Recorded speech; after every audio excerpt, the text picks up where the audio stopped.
ta'ala wa barakatuh. Welcome to our second session on psychcorner. So this is a occasional discussion through live Facebook on the Spring Foundation page, discussing various topics related to psychology, mental health, and psychotherapy and counseling. Today we are going to be discussing a topic on the Islamization of psychology, and I have a very, very special guest with me to discuss this with me all the way from Malaysia is Dr. Alizi Alias. Assalamu alaikum warahmatullahi wabarakatuh. Waalaikumsalam warahmatullah. How are you? Great, alhamdulillah. How are you? Alhamdulillah, I'm well. So we've got about an hour. Okay. I know it's very late, or quite late in Malaysia at the moment, 9 p.m.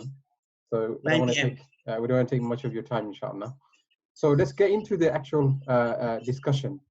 And one of the things that it would be important to mention that, and obviously myself and yourself, we're trying to come from, when we talk about counseling or psychology, alhamdulillah, we've been fortunate to have studied or studying still the Islamic sciences from the Quran and Sunnah and the Islamic heritage, as well as psychology and counseling and psychotherapy. And not only that, actually being involved within the community, providing that mental health services for the last 10, 15 years or so. And yourself obviously teaching psychology or Islamic psychology and writing papers on it, writing books on it, and also teaching at university level in Malaysia. So hopefully that when we talk about psychology or Islamic psychology and what we mean by Islamization of psychology, obviously this is a massive topic. There's been books written on it. There's been papers written on it since the 60s, 70s. I know. 70s, since the whole Islamization movement began. In contemporary times.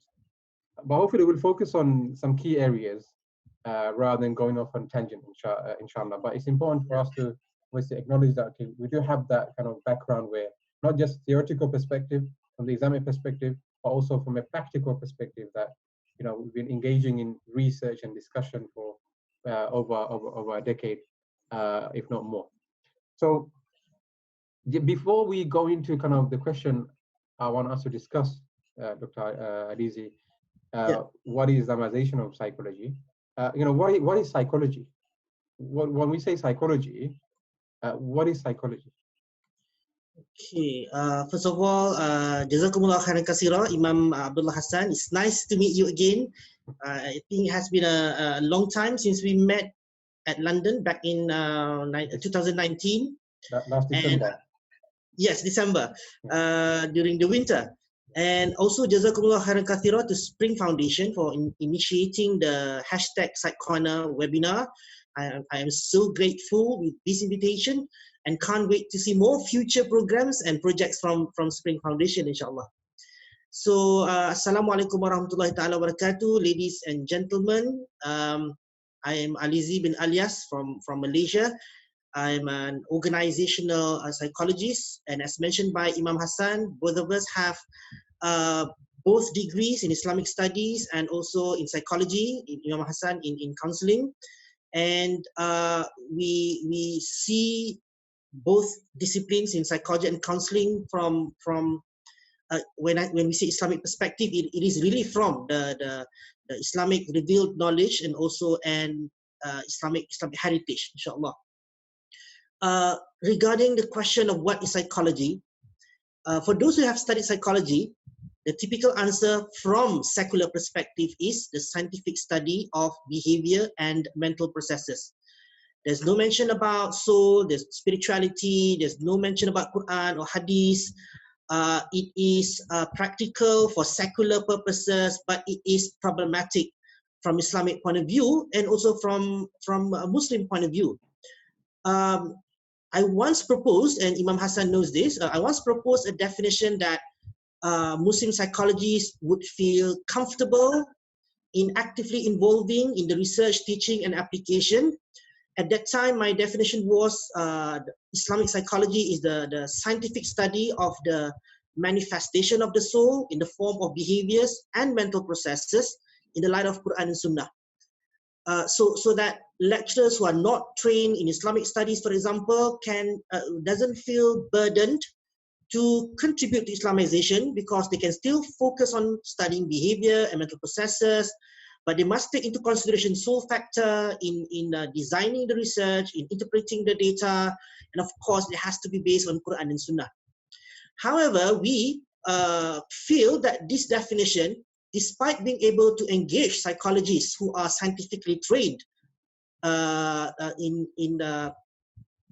Islamization of activities, it is still not an indicator that when can we say that the psychology has been Islamized? When the objectives of Islamization of psychology can be achieved? Therefore, we, Imam Abdullah Hasan from UK, me, myself from Malaysia, and Prof. Ghulam Hussein Rasul from Maldives, currently residing at Pakistan, has come up with a broader and more inclusive definition. That is, Islamic psychology is the study of human being based on revealed text and empirical investigation. We think that it solved the problem whether to include the terms ruh, nafs, qalb, akal, some even include fitrah, and it's also solved the problematic term scientific, which to some people, scientific can mean both as referred to scientific method in psychology, and also we call it almiyah, manhaj almiyah in ulum Quran, ulum al-hadith, and usul fiqh. But to avoid that disagreement or controversy, so we just use revealed text and empirical investigation. So we hope that this is more inclusive. A lot more psychologists can contribute, a lot more Islamic scholars can contribute, and in this definition, it emphasizes both naqli and akli, revelation and science, ayat makru'ah and ayat manzurah, or some would say shari'atullah and sunnatullah fil ard. So I would like to highlight that we need several teams, of course. Sometimes it's difficult to work alone. Several teams consisting of scholars from both Islamic studies and psychology to contribute to Islamization of psychology, even if they are working from a different definitions of Islamic psychology. That's it. I think you've captured it very well in a broad sense. Obviously, discussing psychology, the history of psychology, even in the Western perspective or even the Islamic perspective, it will take a number of different discussions and hours that we don't really have time. We mentioned this before, that psychology, it went through various different stages, right? Even the definition of it, initially was the study of the soul, the study of the soul, and then the study of the mind, the study of the conscious, study of the conscious and the unconscious, study of behavior. It went through different kind of stages. The whole kind of discussion surrounding psychology, or in particular the practical aspect of psychology in terms of counseling, psychotherapy and mental health, also went through different stages. What was in Europe, for example, pre-industrial revolution, people were going to the priest and the vicars for from confessionary, so they would seek help from the priest and vicars. Post-industrial revolution, where before that, obviously, society was more kind of a collective society. Post-industrial revolution was more like focus was in a direction, right? Where it's by individualism, where people were living in different states, and people are not gelling and living in a collective manner. So I think that also played a lot of part in how we approach psychology or mental health in general. But we don't really have time, or the focus is not to discuss about that. But it's important for the audience and the viewers to understand that it's a broad subject we're discussing. Absolutely. So coming back to so in terms of definition, we said that it's the study of the human being based on revealed and empirical investigation. What do you think? People can come up with so many different definitions.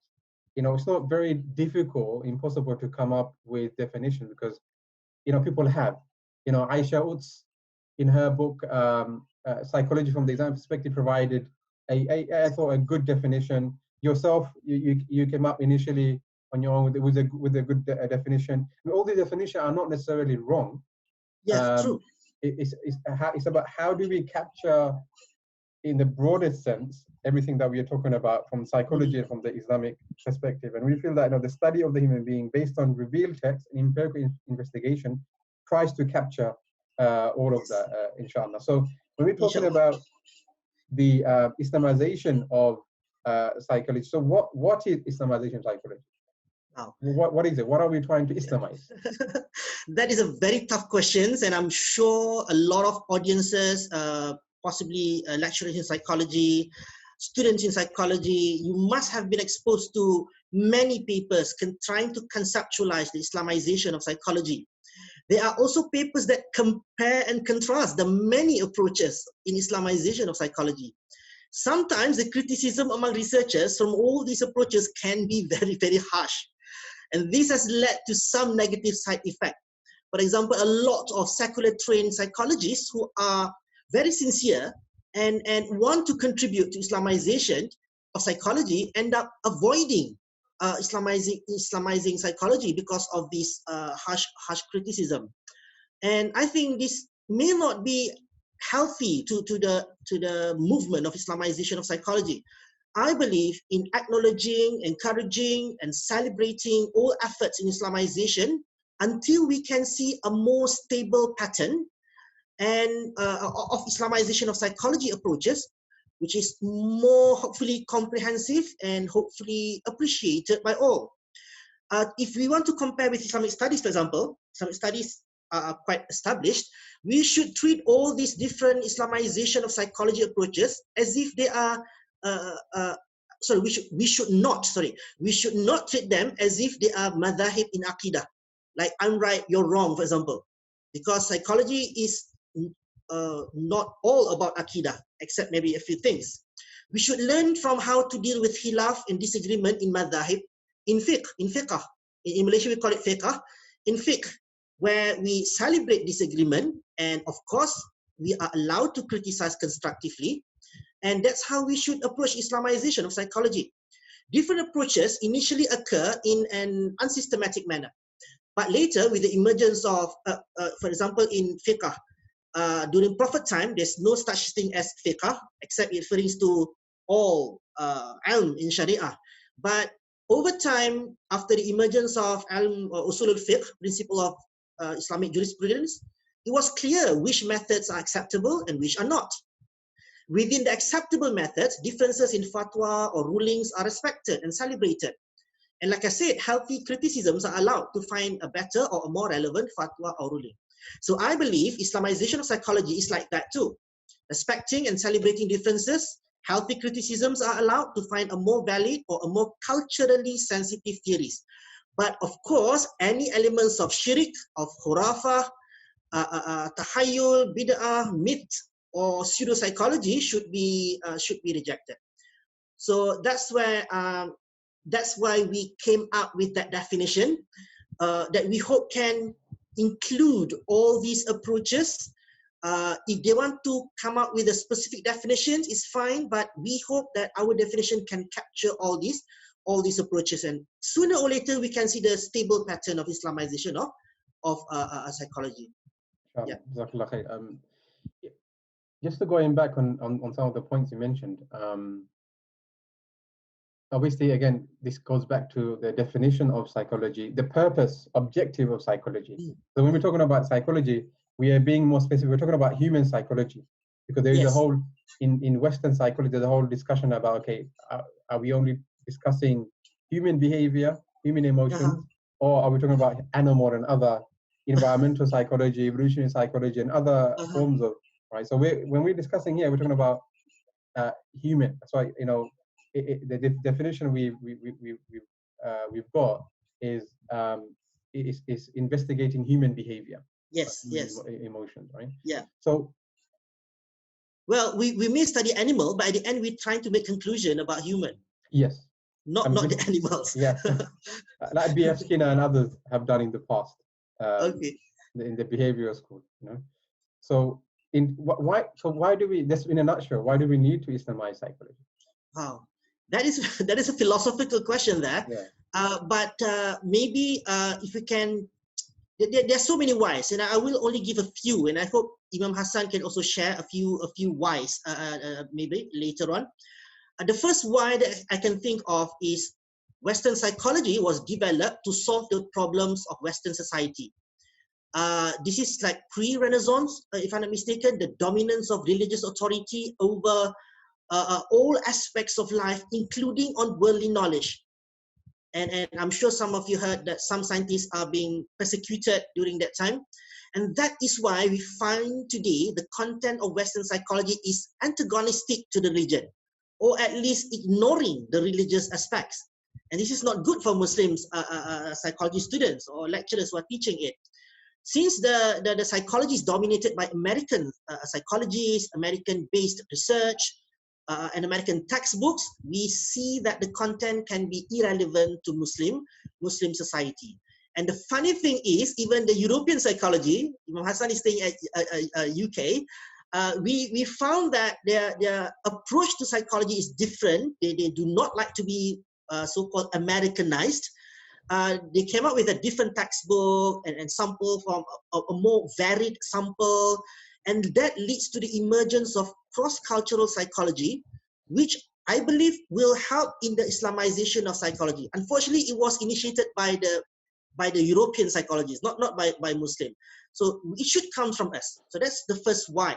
The second why, since Western psychology is secular, the discipline itself rejects religion, even though the authors, the lecturers, and the researchers might be religious persons.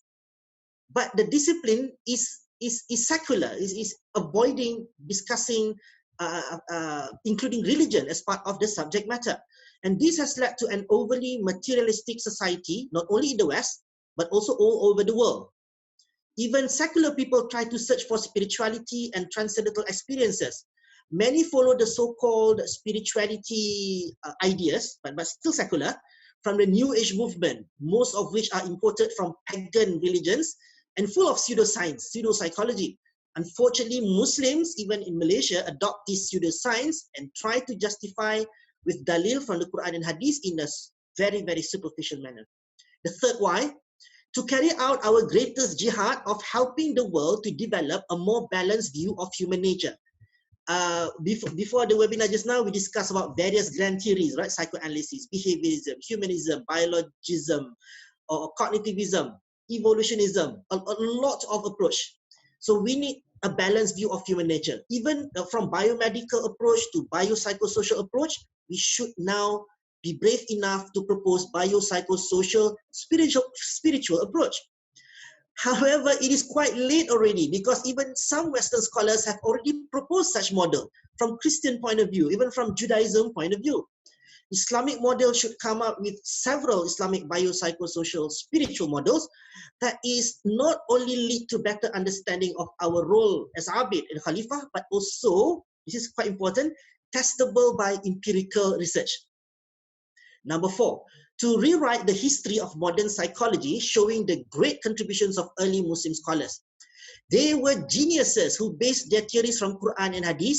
Well, some of them adapted some ideas from Greek philosophies, and they criticize each other constructively. Some of their ideas are way ahead of their time.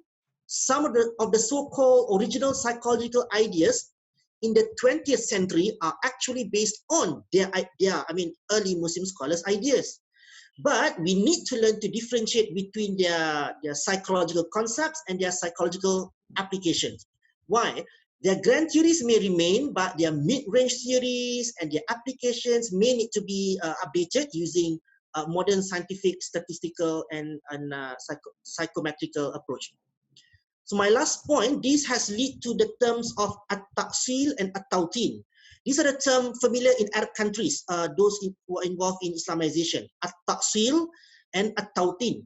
At-taqsil refers to the Islamization of psychology to its original concept in the Quran and Sunnah, whereas at-tawtin refers to the Islamization of psychology in its indigenous, local, cultural context. So do not be surprised that one day there will be Arab-based Islamic psychology, Indo-Pakistani-based psychology, Malaysian-Indonesian Islamic psychology, African Islamic psychology, and even Caucasian Islamic psychology. And to me, these are healthy. Just like fiqh and fatwa that consider uruf, adah, custom, and culture, so should Islamic psychology. So I would, to end the answer to this question, I would like to highlight that Islamizing psychology is not only a service to Muslim community, but also a service to the whole world. The whole world. Yes, thank you. Exactly. You raised some interesting points. One of the points in terms of why do we need to Islamize psychology? People. I think some people might disagree.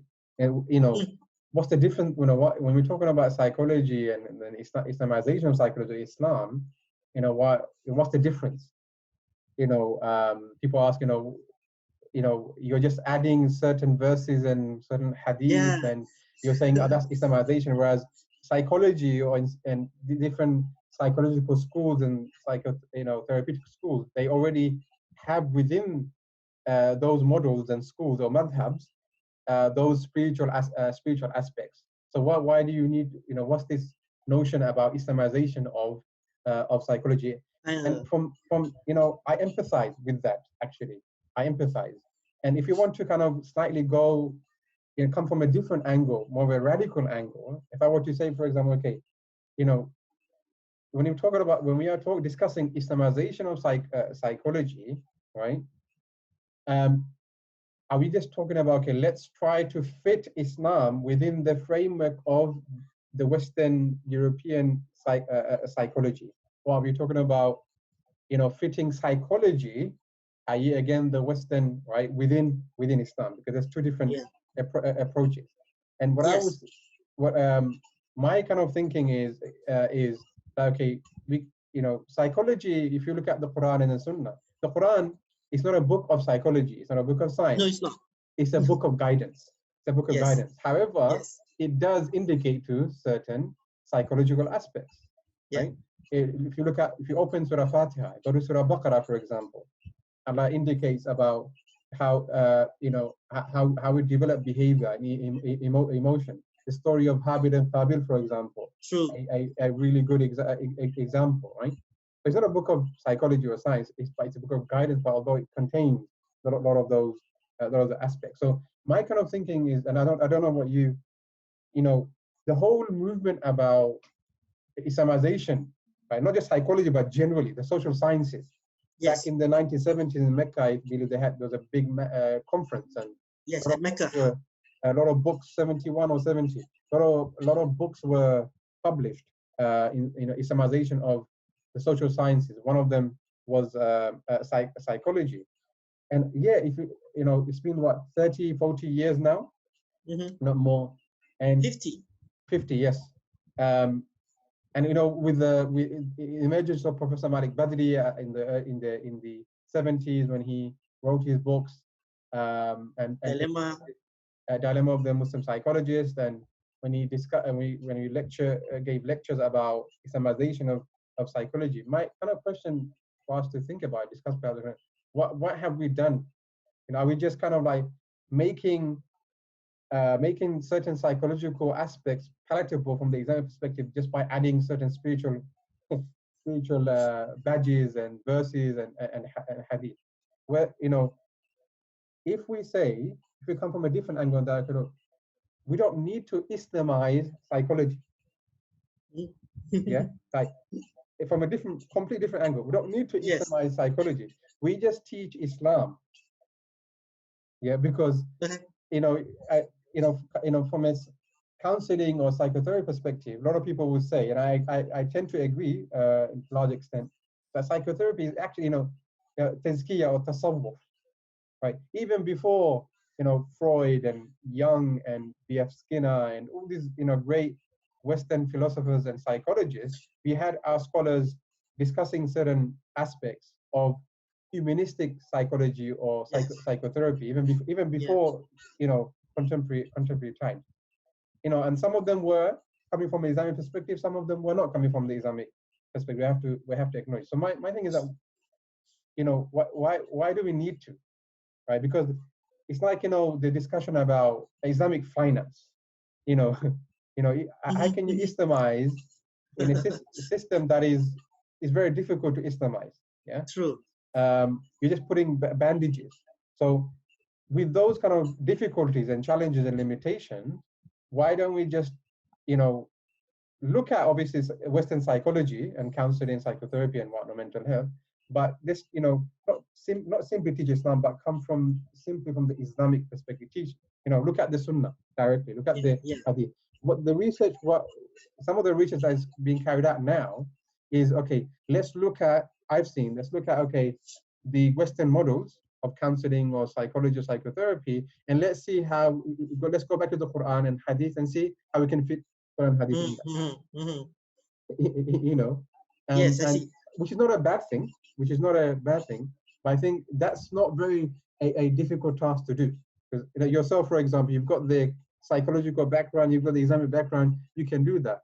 But I'm assuming that you feel that, okay, rather than doing that, I would rather spend my time in just going to the Quran, going to the Islamic heritage and Hadith and deriving the concept. I don't know, briefly your thoughts on that. Okay. This is not uncommon in Malaysia or Indonesia. Although I say there are many approaches in Islamization of psychology, as you say, it can be divided into two main approaches. One, using the framework of secular psychology and then give Islamic perspective. And the other one goes straight ahead from Quran, Hadith, and Islamic heritage. I think one thing that you mentioned just now, that why don't we just go straight ahead? We already have ilmu tasawuf, I think you mentioned. I think this may have some problems. For example, and that's why I think it makes us biased. Most of the Islamization effort seems to leaning towards counseling and psychotherapy. Why? Because ilmu tasawuf give a lot of inspiration to Islamized counseling and psychotherapy. So where do, for example, I myself comes in as an organizational psychologist. I believe that Islamization psychology should not be limited to ilmu tasawuf only. Let me give an example. Ilmu fiqh, for example. I study fiqh and you study fiqh also. If we study what you call Islamic legal magazine, Qawaid Fiqhiyah, there are lots of magazine related to harms and benefits. These are actually psychological topics that we study when we measure comfort, we measure danger, we measure stress, we measure accident, we measure illnesses. All these things are actually related to fiqh. Ahliya also, you know. The word Ahliyah, that's true. And even Maqasid Syariah, if people who study both psychology and also ilmu fiqh will see the connection. So I think we should not limit to ilmu tasawuf only. I think we should open it to, if we really want to refer to Islamic sources, open it to Usuluddin and also Da'wah, comparative religion, yes, of course, tasawuf, fiqh, usul fiqh, even in ulum Quran and ulum hadith, there are a lot of lessons that can inspire Islamization of psychology. You know, just to kind of really, really important point you mentioned, and I totally agree with you. I think to limit it to ilmu tasawwuf, again, what is ilmu tasawwuf? That's another whole kind of discussion. Like if we kind of just in a basic level say that, okay, ilmu tasawwuf or tazkiyah or ilmu suluk, for example, whatever you want to name it, however you want to label it, right? It's about developing the soul, developing behavior, akhlaq, tahdhib al-akhlaq, for example. All the different labels scholars have used, Ibn Ghazali, Ibn Jawzi and others. Because ilmu tasawwuf, obviously, one has to also look at aqidah. One has to look at fiqh. You know, Imam Malik or some other scholars said that whoever, you know, does tasawwuf without fiqh has become a zindiq. Right, and vice versa. So looking at ilmu tasawwuf or tazkiyah or ilmu suluk, for example, or ilmu nafs, I think this term was actually used, ilmu nafs, the knowledge of the self, right? Yes. Or knowledge of the psyche was used by our scholars centuries before the whole psychology in Western countries, right? True. And in one of my kind of books, I actually highlight that, who I reference the different scholars. So I agree with you that, okay, we shouldn't limit it to ilmu tasawwuf, but if we define ilmu tasawwuf that incorporates fiqh and aqidah and all that kind of stuff, then absolutely. And the other differentiation is psychology, and if you want to, like, the practical aspect of psychology, i.e. counseling or psychotherapy, because they're two different things, right? Yes. So would you agree that, okay, look, ilm tasawwuf, along with, incorporating aqidah, tawheed, iman, fiqh and usul and qawaid al-fiqhiyya, right? Incorporating all that, we can say, look, tasawwuf, ilm tasawwuf, ilm al-nafs, or ilm al-suluk, we can incorporate that within psychology. From that perspective, yes. From that perspective, yeah. Yes, true. I like that. Yes, but having said that, I also have to criticize the approach that you mentioned just now, using the secular framework and just give Quran and Hadith. That one is also will not help in Islamization of psychology. The philosophy the Islamic philosophy of psychology should be clearer. The spirituality aspects, the Aqidah aspect, like you say, even the Sharia aspect, the Akhlaq aspect. Once those are clear, once the conception of the ruh, akal, qalb, and nafs are clear, then you can build from the many issues or topics mentioned in secular psychology. We have to be fair, though. We have been colonialized, and actually since the fall of Baghdad, we're no longer the leader of knowledge. Yeah. So it stopped there, and then the West took over. And because of that, they are very objective. I know they are very secular and antagonistic to religion, but they're very objective in science. So they get whatever they observed. So it has become leading to chapterization of psychology. So that should not be discarded 100%. Okay, because it was found through empirical research. But of course, when you use Islamic psychology, I'm sure there are many new chapters emerge. Absolutely. Two points actually, that comes to mind when you discussed it. I mean, yes. there is even in the Western, in the UK at least, I've read a number of different papers, and I've discussed with people who are immersed in this discussion about, decolonizing psychology, right? Decolonizing, yes. Yeah. So that's it's a emerging movement, I think, even within the Western psychology. And I think that's something we should praise and encourage people to get to get into. The other aspect was in terms of how we approach it. I agree with you that it's not enough that we just plaster certain verses in hadith, although it's needed. But I think in the next question we'll go into it a bit more about who. We discussed about what is Islamic psychology. I think yes, if we can get into like who, so who takes up that mantle, and you correctly mentioned, look, it should be a collaborative effort. It should be a collective effort, right, where everyone comes together, or people produce papers and discussions and whatnot.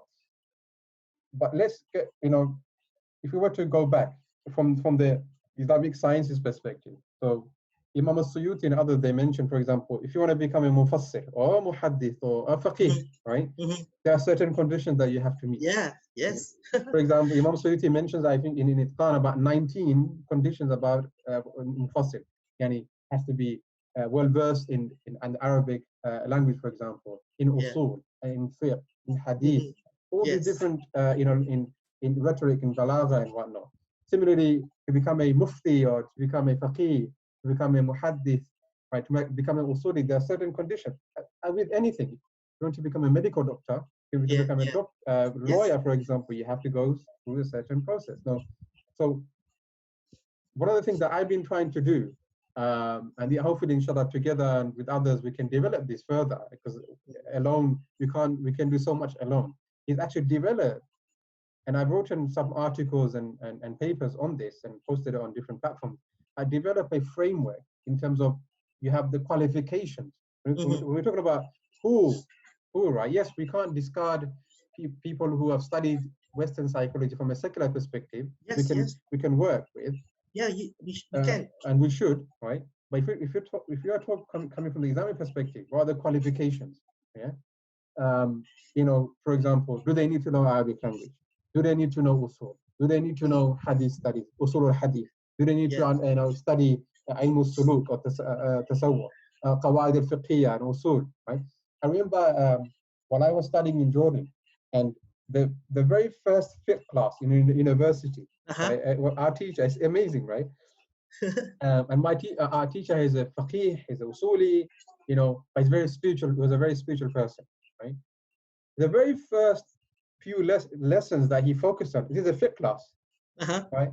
Talking about human behavior, i.e. psychology, of drawing different kind of, you know, and at that time, I didn't really understand why, you know, but then afterwards, I understood. And then we looked at different Imam Ghazali's book, Madaris Sadiqeen by Imam Ibn Jawziyya, you know, Muhasib's book, and, you know, so many other books. And, you know, when we're talking about psychology or counseling or psychotherapy, you find it in our tradition. Like you said, Awaid al-Fiqhiyya usul, a lot of it is psychology. Okay? Yeah.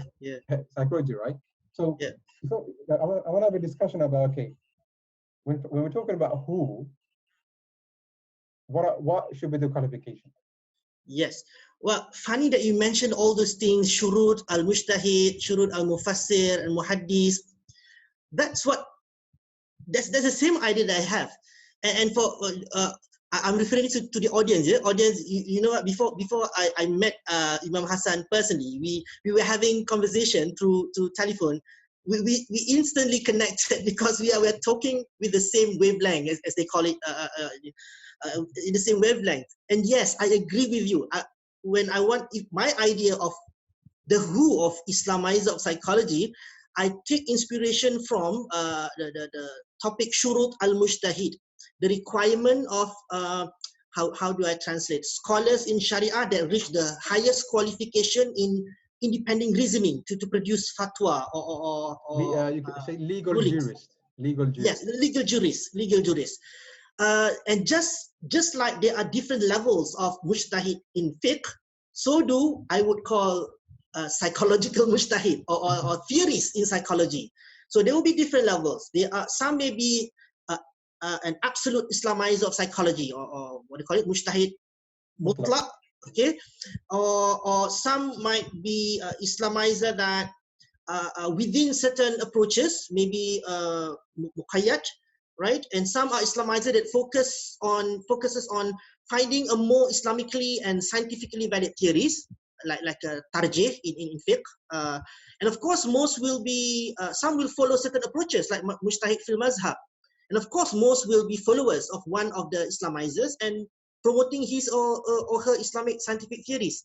Some might follow Imam Hasan, Imam Hasan mazhab in fiqh, or Imam Alizi, for example, or Imam Badri, for example. I think that should be encouraged, should be allowed. So if we just say we give very strict qualification, nobody wants to contribute to Islamization. You can, just like in fiqh, some people contribute at highest level, some people contribute at lowest level. And just like it is difficult to find individual mujtahid now in fiqh, so does in psychology. So team ijtihad should be encouraged. The same team of Islamizers should be encouraged also. It may be very difficult to have an independent Islamic scientific psychological theories now. Therefore, we need a team of scholars from both psychology and also Islamic study.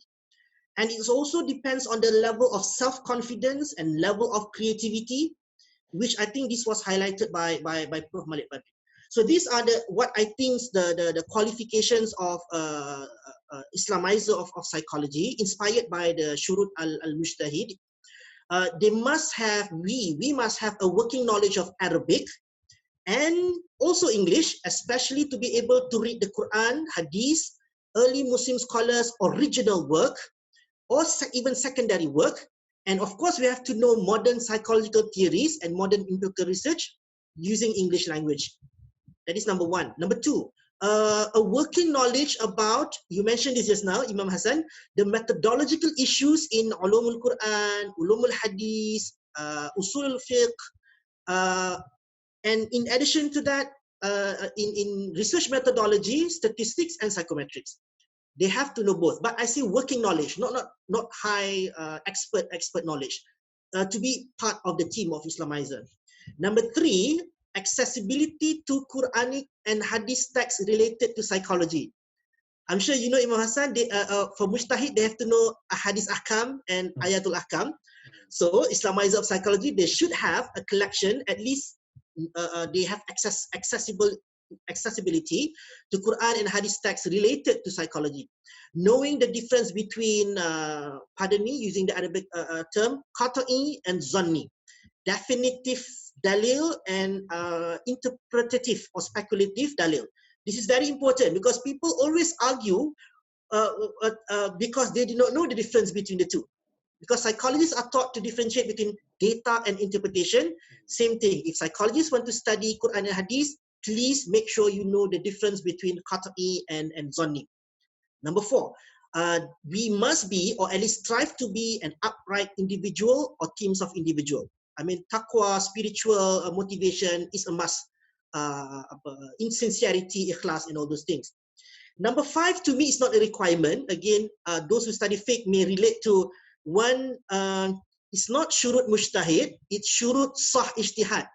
If you have heard about this. It's not requirement, but a plus point, a working knowledge of maqasid syariah.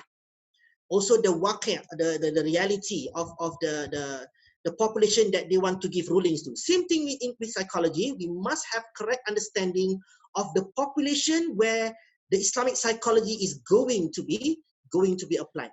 I think those are more or less the qualification which I say inspired by the Shurut al-Mujtahid. So I would like to highlight as a conclusion that being an Islamizer of psychology is not easy as becoming as Islamic preacher or even a motivational speakers that use, especially those who use pop psychology approach and dodgy Islamic concept using Quran and Hadith just to justify their ideas.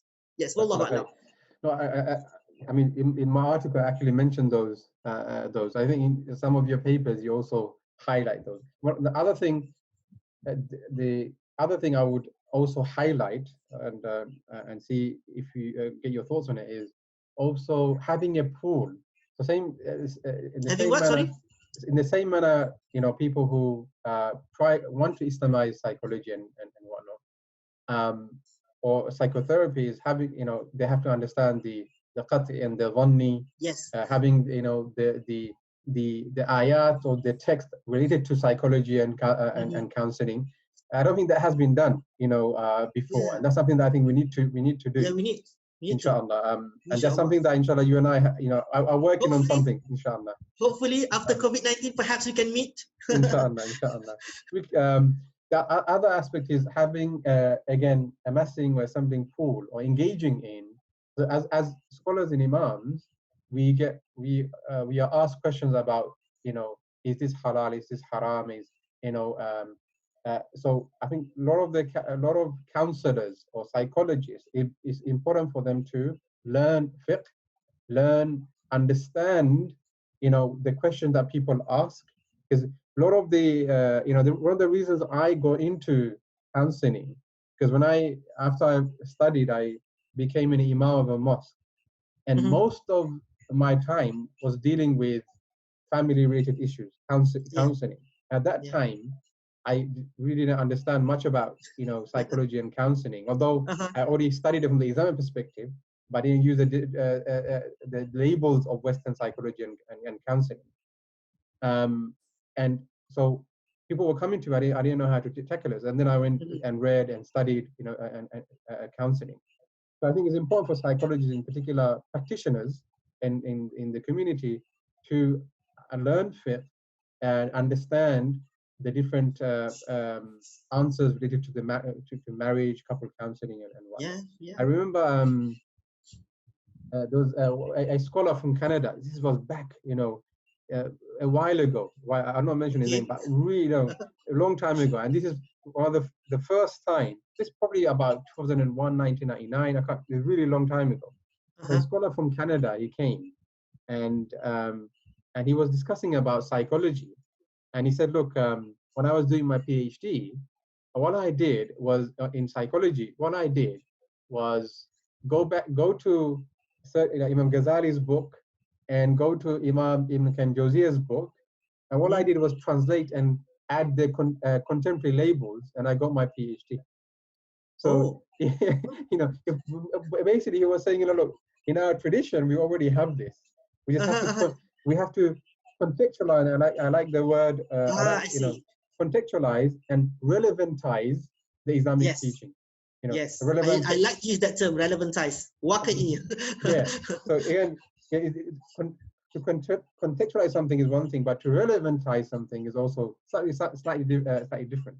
So I think it's important for counselors to know this. It doesn't mean that they should become faqihs or become imams and scholars. No, it just means that because in particular counseling psychotherapy is about the human interaction. So as you said, that counselor should have certain qualities about be rabbaniya, for example, as Allah says, kunu rabbaniyin, right? Be spiritual, have knowledge of the Quran and Sunnah and our heritage, right? So the point is that they shouldn't become. It's not about becoming scholars of fiqh or of hadith. No. I think we need to kind of discuss, not now obviously, but develop a criteria where we cover different levels. So at the moment, in my kind of, looking at the, in the UK, in Europe, in other places, there's 3 kind of levels I've seen. So you've got Muslims, I'm talking about Muslim context. You can say Islamically informed psychology and counseling. So Islamically informed Islamic psychology and counseling, meaning that there are Muslims who, alhamdulillah, they want to, come from the Islamic perspective, but they may not have studied Islam at that level. Okay. But they're adding certain spiritual concepts in with their Muslim clients, right? It's just it's that first level.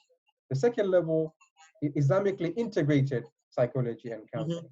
So integrated. Again, those people who have kind of studied Islam little bit, right?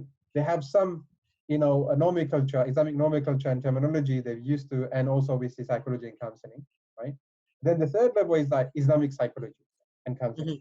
So I say people who have training in both counseling and research for a long time, and psychology, and as well as Islamic, who know Arabic, who have access to, who understand usul al-fiqh and usul tafsir, usul hadith, who we've taught it, and right. These are the 3 levels I'm seeing. I'm seeing currently at play globally, and I think the third level is something that we need to get. That's why I encourage my my imam scholars colleagues who've studied. When it comes to counseling, I'm not talking about psychology. When it comes to counseling, some of my imam friends said, look, what do you advise? I said, look, you've already got 70% of counseling in you.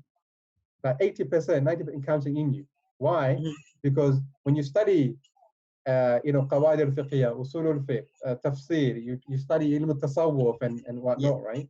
You already got a pool of knowledge that is very rich from the Islamic tradition. It's true. What you need to do now, if you don't want to go through a 3, 4, 5 year course on counseling or psychology, what might be better for you, just contextualize your knowledge from the Western psychological perspective. Right? Yes. So already 80% of imams who can understand, they already have the 80% of counseling. The 20% is something that they can easily manage with a mentor and some research. And what do you think about that? Yeah, I think that's a wonderful idea to have those who are already well versed in Islamic studies to be able to contextualize. But I think it takes a skill. It takes like you said, need a mentor to make sure that they don't do it superficially. But the potentials are huge. And if we can train them to, I think you yourself offering a diploma, right, in counseling, Islamic counseling. That can be a very good venue for them to those who already have the Islamic knowledge to be able to relate what they've studied with the techniques and the application part. That would be great. But to be fair, we should also consider those who are already secular trained. They also need to take at least diploma in Islamic studies, because they may have the passion or motivation already. right? I think I'm sure in Malaysia. That is why kind of we develop, inshallah, we're going to develop further. Last year we did the LIPC, the Licensed Islamic Professional Counselor course, like a 1-year diploma or 1-year postgraduate diploma course for people who have not studied Islam, but they're counselors, the psychotherapy, psychologists, to understand those different topics from the Islamic perspective. Yeah. Abdullah, we should promote that program. Inshallah. I hope, inshallah, you and I will develop this further. We'll develop this further, and it's something that I think, I think is really needed. The LIPC program is really, really needed. I encourage when it's out, when Spring Foundation, delivers this, inshallah, encourage everyone to sign up. Inshallah, it'll be online and also a blended learning. Inshallah, I'm sure Dr. Alizi and others will partake in teaching. And, inshallah, count me in. So audience, please support the program and please pray for the program to be successful. There's so many, alhamdulillah, in the last 10-15 years and more, I've kind of, everything that I could come across in Islamic psychology counseling, I tried to read, whether it be papers or whatever. And what I've observed is that without diminishing the good work, there are some very good work that I benefited. A very, very good work, and that should be promoted. But generally, what I've also saw, if I were to critique, is that it's rehashing of the same kind of things over and over again in different language, if you like. So when I discuss with some people, what is Islamic counseling? It's about the nafs, it's about the aql, it's about the ruh. Well, okay, this is something that one of the very first fiqh class that my teacher was not a psychologist, but he taught us this. Nafs al-ammara bisu, nafs al-lawwama. It's in the Quran and Hadith, and when we studied, for example, one of the great texts, classical Muhasibi Risalat al-Mustashidin. Our teachers, although they were not psychologists, but looking back at it now, I have to say they were psychologists, because they were talking about human behavior and emotions, how to, So what I've seen is that it's a lot of rehashing of the same, it's about the ilm al-nafs, it's about the ruh, it's about the fitra. Okay, but we know, so ontologically, there are certain things that we have to accept. So, when you discussed about, and I agree with you, there can be a UK version of Islamic psychology, or Imam Hasan version of psychology, Imam Alizi, right? I agree, right? But there can be a problem with that if it's not done properly, with those conditions and with those things. Because when we're talking about qualification, we're talking about what we are trying to do, because we don't want to rehash the same thing over and over again, right? Yes. So in terms of your thoughts on that, in terms of, okay, because there are so many different kind of aspects that we need to discover or research from the Quran. So one of the things that I've been trying to do is look at all of the verses in the Quran that in references the nafs in a different context, or references the ruh, or references the sadr, the aql, the fikr, the lub, the fitra, and whatnot. That is very, very time consuming, right? So if we have more, so if you have people who kind of studied the LIPC, for example, they've got that Islamic background, right? And one of the problems that I found, I don't know, in your teaching in the university in Malaysia, is that, again, without belittling or diminishing the efforts of people, is that of course, the some of the students, right, so were not very clued up or were very well acquainted and informed with even the Western psychological models. So I know. If people are not well acquainted with the Western psychological and counseling models, then you can't really teach Islamic psychological counseling, because people don't understand. Yes. What do you think about that? And from your experience, what to Islamize? I remember when correct me if I'm wrong. Khalifah Umar Al-Khattab say something like this. When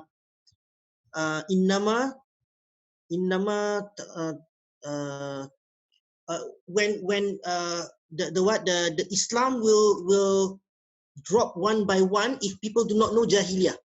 Have you heard about that? Something like that. Innama tanqaddu ural Islam urwatan idza nasha'a fil Islam ma lam ya'riful Jahiliyah. So the importance of knowing the Jahiliyah, so that you know what to Islamize, and you will not be be practicing the jahiliyah. So there's no substitute to studying psychology or secular psychology or secular counseling. That's the fact. It comes from the dominant one is from the West, but it's our job to make sure, like you said, the philosophical aspect is clear Islamically, so that we can build a new chapters within that framework. I think it was Imam Shafi who mentioned that in lines of poetry. عرفت الشر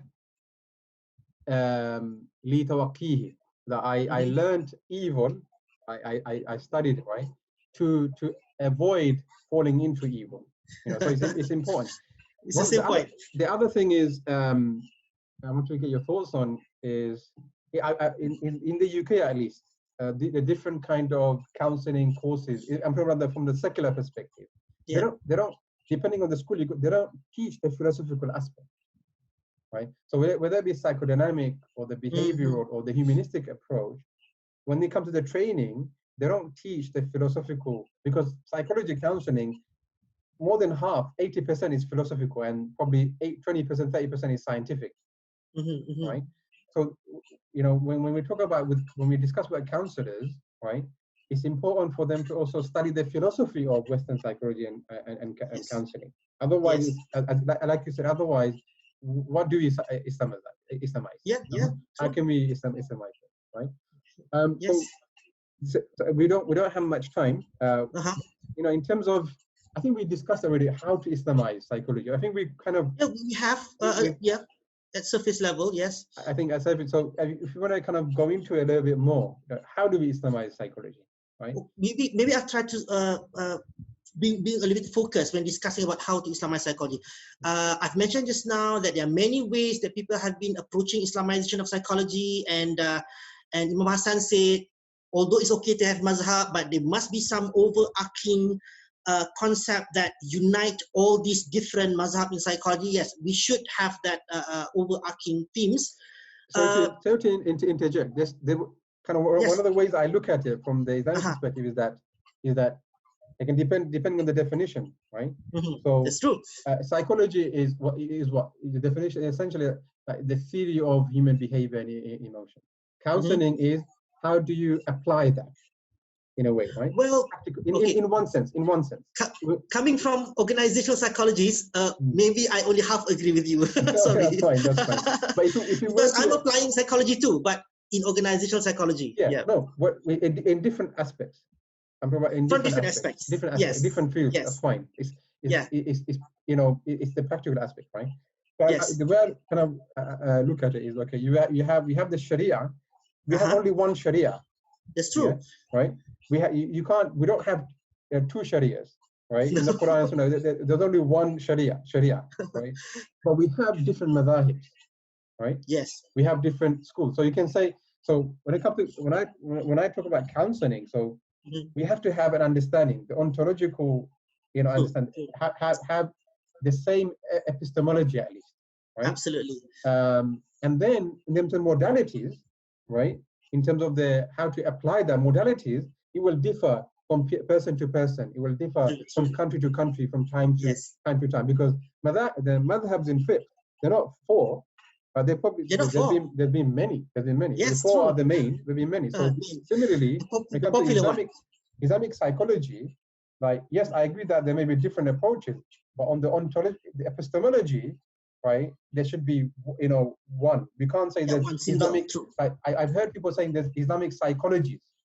I agree and disagree with that, because it depends on what you mean by that. Yes, it depends on what you mean by that. Yeah. True. So if we say, look, Islamic psychology, you know, look at it from the Sharia perspective. Sharia is one. Islamic psychology from the epistemological perspective should be one. Right? It should be one. The modalities, you know, in the Western countries, there's about over 500 different modalities in counseling. Every day people are, you know, showing it. Sorry to I think that's the point that I'm trying to tell, actually. One approach that people use is Islamizing the philosophy of psychology. These are the people who talk about ruh, akal, nafs, qalb. Some even use the term fitrah, for example. And then, like you said just now, some people focus on criticizing the grand theories like psychodynamics, behaviorism, humanism, cognitivism, biologism, and also positivism in research. And this, to me, guard the Islamic psychology, just like Ilmul Aqidah got or Sharia just now, got the Sharia discipline, the fiqh discipline. So my comment here, there has been too many writings on this already. It's good. There's so many writings in this, but it is still needed. Why? Because there are still a lot of secular-minded Muslim psychologists out there that still need to be engaged with this. So yes, continue. Although there's a lot already. Approach number 2 is, and I think this is lacking, Islamizing the theories in psychology, not the grand theories, the mid-range theories. These are the topic in social psychology, developmental psychology, motivation, cognitive psychology. We need to Islamize the theories, because this is where you can use the Zonni Dalil together with scientific evidences. Do not touch Qat'i Dalil. Qat'i Dalil is the philosophical part. So Zonni Dalil, even Zonni Dalil leads to different fatwa. So what more in psychology? Because I encounter some people say, because this is Islamic psychology, outside Islamic psychology is kufur psychology. Not necessarily, because this is his own version of Islamic psychology. So that is Islamizing the theories of psychology. The third approach is Islamizing, Imam Hasan mentioned just now, the applications of psychology. This is where we improve the af'alul mukallaf, or af'alul ibad even, the effectiveness of the role of abid and khalifah in this world. And just like ilmu tasawuf, to tazkiyah or change or control behavior. Yes, and that's why I think we talk a lot about counseling psychology and clinical psychology or psychotherapy. But my comment is we should extend the application of psychology, Islamization of application psychology to other applied psychology, such as my field, organizational psychology, health psychology, educational psychology, sports psychology, forensic psychology, of course, we have fiqh jinayah, family psychology, we have fiqh munakahat, engineering psychology, consumer, political psychology, we have international relation, of course, environmental psychology, and many, many more. So I think the reason why it is not discussed much, because there are not many those specializing in those fields. A lot of Muslim psychologists specializing in counseling or clinical. So understandable. But I would like to encourage audiences, for some of you to specialize in this thing to help in Islamization of applied psychology. The last approach is, and this is mentioned by Prof. Malik Badri, is to Islamize the history of psychology. This approach focuses on contribution of early Muslim scholars on the philosophy, theories, and application of psychology. So it cut across the 3 approaches I mentioned before. It helped inspire contemporary Muslim psychologists to continue where the early Muslim scholars left, make use of current scientific findings, because that's the dominant secular psychology right now, and come up with a new, more holistic and more relevant psychology for Muslims or even the world. So this, I believe, cut across Usuluddin, Sharia, and Tasawwuf also. But maybe limited to certain era during the golden era of Islamic knowledge. We need to revive that. This shows that, in conclusion, this shows that psychology is a complex knowledge to be Islamized, and we need different approaches. All these will contribute to Islamization psychology as a whole. But of course, healthy criticism is allowed. Islamic psychology does not have a black and white approach, except when it comes to Aqidah and the absolute haram and halal and haram. That one, no compromise. And Islamic psychology study and promote both at micro and macro theories, multiple levels of analysis, and also multiple stages of application. So it's not as easy as, like I said just now, giving Islamic preach or Islamic motivational seminar. So that's the briefest that I can give, but we have covered a little bit before, and I'm kind of like summarizing it. Wallahu alam. Noah, was it Feldman comes to mind. Feldman, his book, he describes as psychology as a parent, and then you got the subfields as aunties and cousins. For example, counseling psychology, educational psychology. These are all related, but they're different fields, right? I think that's what you are actually essentially saying. Yes, true. So, alhamdulillah, we've come to the end. Alhamdulillah. I think we've got few questions on Facebook, brothers and sisters. If you have any questions, please go on the Spring Foundation Facebook page and ask your questions. So, the first one. Question is there a specific NGO that also aims towards Islamization of psych research practice? I'd love to know, and I had to ask since I'm quite new. I'm sure the Spring Foundation is something that this is what they're trying to do. You can contact them through the page and support, inshallah. So I think there's so many. If you Google, you find a lot at Indonesia, UK, America, I think Turkey, Malaysia is something. Malaysia has done a lot of work. Yes, in this area. Too many to list. Too many to list. Yeah. Other question is, if psychology was studied in Islam since the beginning, then why is the stigma towards mental health so widespread amongst Muslims in this era? Well, I think that's a question that you can answer better because you're in the counselling. Tafadhal. I would like to hear your. I would add a few. Inshallah. I mean, I think the mental health is a stigma not just in the Muslim community, but generally within society, unfortunately. However, in the Western context, because there's people talking about it, there's organizations, there's the government is talking about it, is becoming more and more prevalent in the psyche of people. I think there's a lot of misunderstanding. I think there's some misunderstanding among the scholars about mental health, what it is. I think there's misunderstanding among secular, counselors or Muslims who are trained as counselors from the secular perspective, misunderstanding about what Islam is. But, because there's a whole discussion about, we don't have time to go into it, but okay, the etiology of mental illnesses, what causes mental illnesses, right? And from the Islamic perspective, you mentioned about the bio, psycho, social, and spiritual. Yes. Right? So when it comes to Western perspective, they don't really necessarily, especially the humanistic approaches to psychology and counseling, they do talk about spirituality. For example, Viktor Frankl, for example, Carl Jung, and Carl Rogers, they talked about spirituality, but not the spirituality that we understand from the Quran and Sunnah. Right? So I think there's stigma because there's a lot of, I would say, misunderstanding about what mental health is. Like when we talk about definition, mental health, right? Like is it just focused on the mental capacity? We're giving more focus on the mental, right? While Islamic is holistic, right? And if you can say soul, nafs health, if you want to use that label. So I think there's a lot of ignorance. There's a lot of education that needs to be done, right, among scholars, among religious people, in the masajid, as well as, because I mentioned this in the previous webinar, there's been two approaches or two extremes I've seen in social media.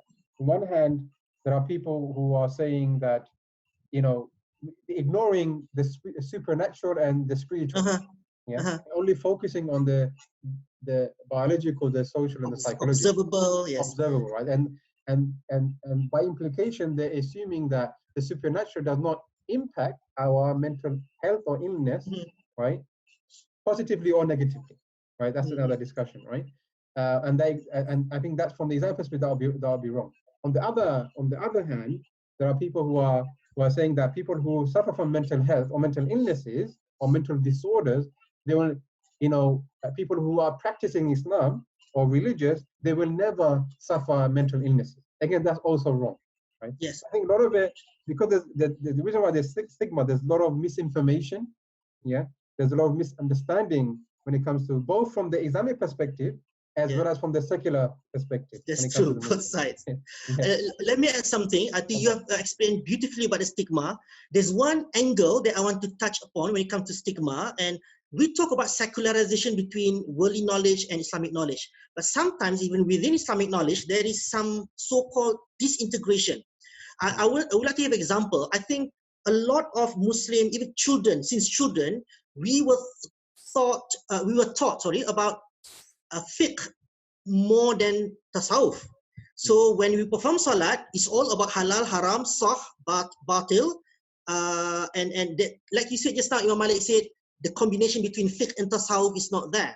So when people talk about halal and haram, when some mental patients talk about something that seems to be haram, seems to be not in line with Islam, there will be stigma.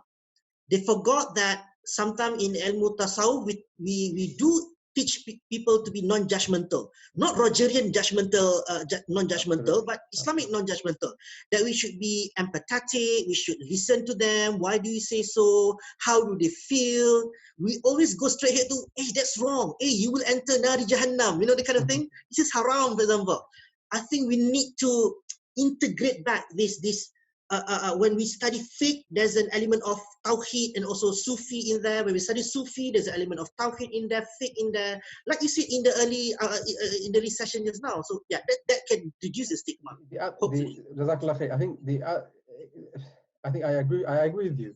It's all about having that balance and right knowledge. I think, you know, because if you look in the Christian psychology and counseling in particular, you know. You know, I studied you know, a lot from the Christian psychology and counseling, particular counseling, and there's a lot of good, right? But there's a lot of things that it's not aligned with Islam. Yes, of course. Aligned with Islam. So they also are going through similar discussions that we're going through, the Muslim going through. You know, and they, within the Christian perspective, there's about 5 general schools approaching psychology and counseling. I think it's be worthwhile for us to also generally the viewers to read the materials that have been produced from the Christian and the Jewish perspective. Yes. So there's a lot of good work that has already been done. The other thing is, okay, I'm talking about counseling now, and when you are in front of a client, right? So you talked about about not preaching. This as Islamic counselors or Islamic therapy, we don't preach to people. Yeah. Yes. Yes. At the same time, we can't isolate ourselves from the Islamic teachings. Yeah. True. So, for example, you know, the same way there are certain boundaries that secular counselors, psychotherapists cannot cross because of ethics and whatnot. Similarly, there are certain boundaries that Islamic counselors or Muslim counselors, they should not cross, because Islam, the Quran and Sunnah, gives us certain boundaries. Yes. Yeah? Yes. So, you know, the other question is, okay, when should, right? Does ma'asi or sin impact or influence our mental health? Yeah, and how? You see, that's a whole discussion topic, right? I know. And there's been a lot of discussion from the Christian perspective. I mean, from the Islamic perspective, I mean, we know we've got the answer, to be honest. Imam Ghazali and, you know, Professor Jawziya mentioned this, right? But in this secular perspective, it's very difficult to discuss that. And even with counselors, secular trained Muslim counselors, it's very difficult to discuss that, right? Sure, and that's why I feel, you know, the approach to Islamization, I said, let's park this discussion on the side. Let's basically, those different topics when it comes to psychology and counseling, let's just directly come from the Quran and Sunnah. I understand. I mean, there's different approaches, obviously, right? Yeah, so we have Imam Muhammad Aliz from all the way from Canada. Alhamdulillah, we have a session with him in a couple of weeks' time, alhamdulillah. So he's saying, look forward to it. He's asking, as for the code of ethics for psychologists, could we Islamize it? What are the Islamic ethics that can be used to do that? Which Islamic discipline can be used here? Okay, like I said, it has to be all Islamic discipline. It has to come from Islamic Aqidah. It has to come from Ilm al-Fiqh. Remember, I mentioned Qawaid al-Fiqhiyah. There's a lot of Islamic legal maxims on about harm and benefits. Ethics, psychology ethics involve a lot of not harming or weighing between benefits and harm. So we can use that. And of course, definitely Ilm al-Tasawwuf, which is Ilm al-Akhlaq. To conduct research, to practice psychology, we need akhlaq.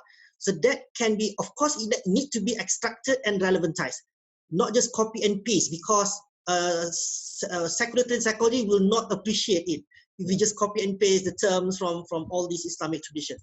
So in general, in short, we should include all Islamic disciplines. We want to develop ethics in psychology.